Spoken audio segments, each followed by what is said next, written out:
Welcome, dear seekers of the unknown. Here nightmares are brought to life, and the line between reality and the supernatural blurs into obscurity. We are now embarking on a journey into the darkest corners of the human psyche. Our tale, shrouded in dread and mystery, will leave you questioning the boundaries of the ordinary world. But before we plunge into the abyss, remember to subscribe and turn on notifications. Only then will you receive our dark whispers in the dead of night. Now, brace yourselves for the chilling embrace of the unknown, for in the depths of our stories lies the essence of terror itself.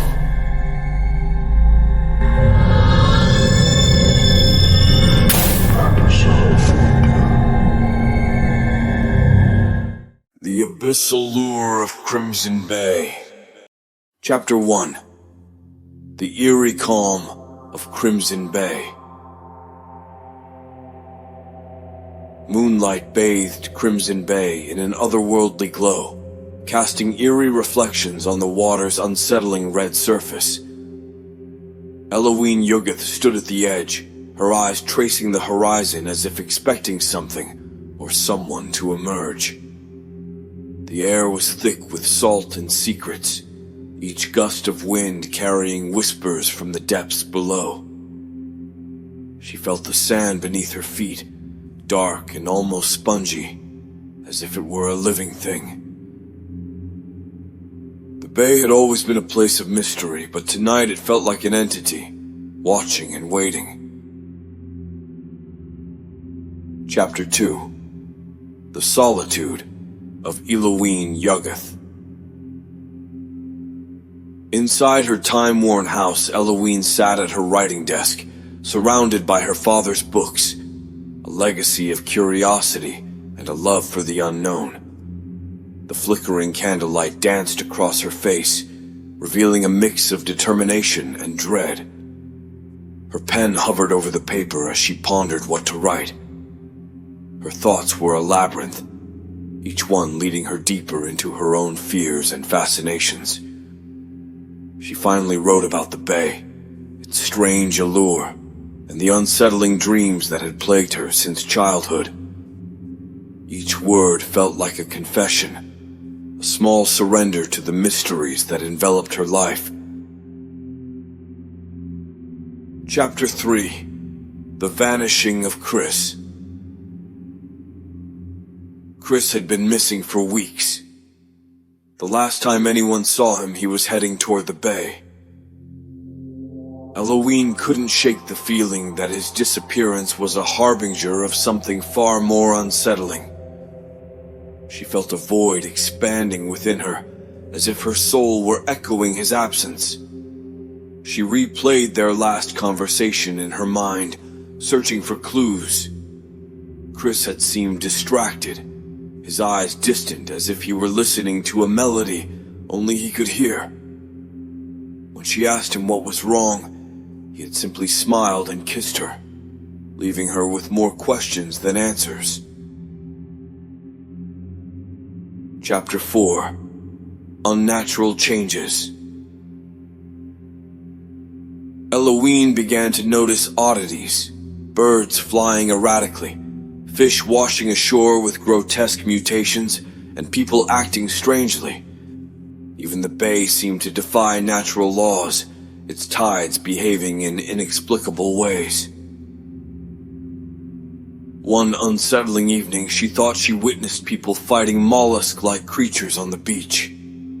Their screams seemed to be swallowed by the roaring waves, their struggles almost futile against the monstrous beings. But when she blinked, the scene shifted back to normality. Elowen felt a chill run down her spine as she questioned her own sanity. Was she hallucinating? Or was the bay itself playing tricks on her perception? Chapter 5. The Transformation Begins. Elowen felt changes within her. Her dreams grew vivid and terrifying, filled with monstrous shapes and cosmic voids. She would wake up in a cold sweat, her heart pounding as if she had run a marathon. Her body began to mutate in subtle, horrifying ways, her skin taking on a pallor that mimicked the moonlight, her eyes reflecting the color of the bay. She felt both repulsed and fascinated by these changes, as if she were becoming a creature of legend, bound to the bay's dark allure. Chapter 6. Dreams and Dialogues. Her dreams became a conduit for communication with an ancient entity. In surreal landscapes, she found herself conversing with this being, its motives as murky as the depths from which it came. "You are the key," it whispered, its voice a cacophony of 1,000 drowned souls. Eloise felt a shiver of both dread and exhilaration. The entity spoke in riddles and metaphors, its words like tendrils wrapping around her consciousness, pulling her deeper into its enigmatic world. She woke up each morning with a sense of loss, as if she had left behind a part of herself in that dream realm. Chapter 7. The Community Unravels. More people began to act strangely or disappear altogether. Eloise knew she had to find the link between the bay, the community, and the changes within her. She attended community meetings where fear and confusion reigned, but no answers were found. People spoke in hushed tones about the curse of Crimson Bay, blaming everything from ancient maritime legends to secret government experiments. Eloise listened, her intuition telling her that the truth was far more complex and terrifying. She felt the eyes of the community on her, their suspicions growing with each unexplained incident. Chapter 8. The Investigation. Eloise was about to give up hope on finding any substantial information about the bay's mysteries when she stumbled upon a hidden compartment in her father's old writing desk. Inside, she found a collection of ancient books, maps, and newspaper clippings that seemed to have been deliberately hidden away.